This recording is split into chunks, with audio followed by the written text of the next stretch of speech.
Hey Ross, I'm upstairs. Yeah, the drain pan, as you know, has a bunch of standing water in it right now. I redid your drain line from the primary drain.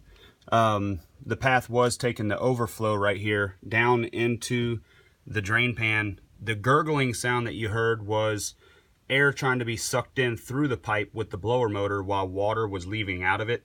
I turned that 90 back there up, and that makes a small little P-trap, so at least water will hold and still drain effectively without letting air come back up into it, so that gurgling sound will go away. I moved your float switch. The float switch was between this P-trap and the other P-trap on down the line where it enters into your wall studs, but this float switch was between these, and it didn't catch the first P-trap from clogging, and that's what was wrong. They had homemade the P-trap.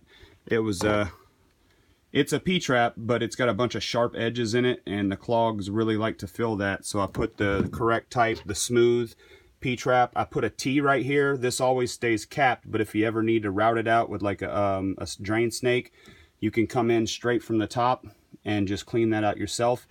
I added a blowout valve. This is a 3-way valve. You turn it one direction and it blows out the line. This P-trap, if you turn it the other direction, and we can hook our gas into it, a little nitrogen bottle here, it blows out the other P-trap in between the walls. So that's a nice little added feature. This riser tube here is a vent.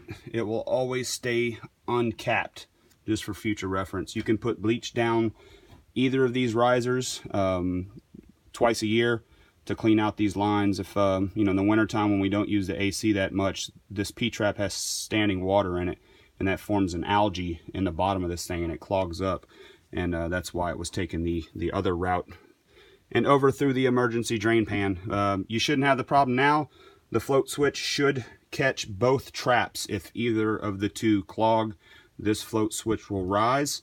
It'll shut the system off, letting you know that you have a problem. It shouldn't ever take that path through the emergency drain and into the pan. But let me know if you have any questions, man.